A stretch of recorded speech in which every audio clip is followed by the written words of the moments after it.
dimly lit apartment, Mark and John, two best friends since childhood, sat on the couch, the atmosphere heavy with tension.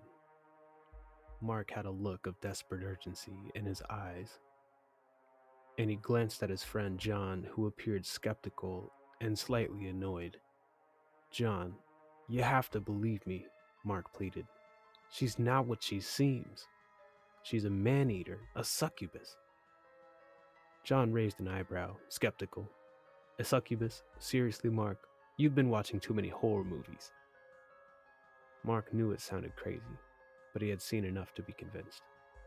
He started to explain, delving into the lore of succubi. "No, I'm serious. A succubus is a seductive demon that preys on men, draining their life force. She lures you in with her beauty and charm, and then she consumes your essence."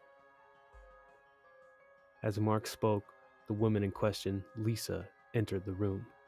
She was a striking beauty, with long raven hair, captivating blue eyes, and a sultry smile.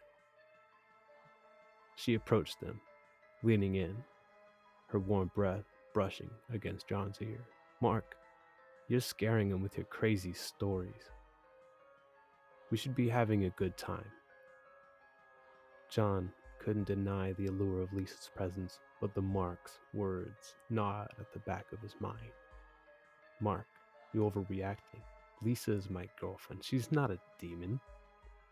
Mark's heart sank as he watched John's resistance. He knew he had to prove his point, and he had a plan. "Fine, you don't believe me? Let's stay here and see what happens. Don't leave this couch and don't let her seduce you." Lisa chuckled softly, her voice dripping with seduction. "Boys, you're being ridiculous. I'll go freshen up, but don't stay here too long, okay?" As Lisa left the room, Mark and John exchanged a nervous glance. Mark whispered, "We have to stay strong, John. I know it sounded crazy, but I'm sure she's a succubus." They remained seated on the couch, keeping their eyes away from Lisa's bewitching presence. The hours passed, and the room grew colder, the atmosphere growing heavy.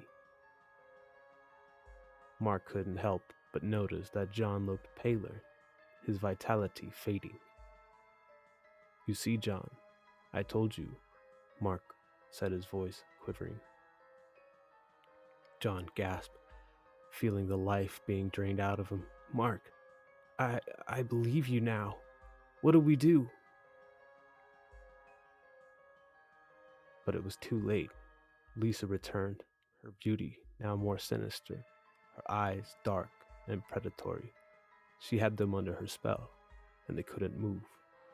They could only watch in horror as Lisa leaned over John, her lips brushing his neck. With a wicked smile, she whispered, "Thank you, Mark. Your belief in my existence has given me power. I'll leave you for last." As Mark sat helpless on the couch, he knew that he had uncovered a dark truth, and that the legend of succubi was far more real and terrifying than he could have ever imagined.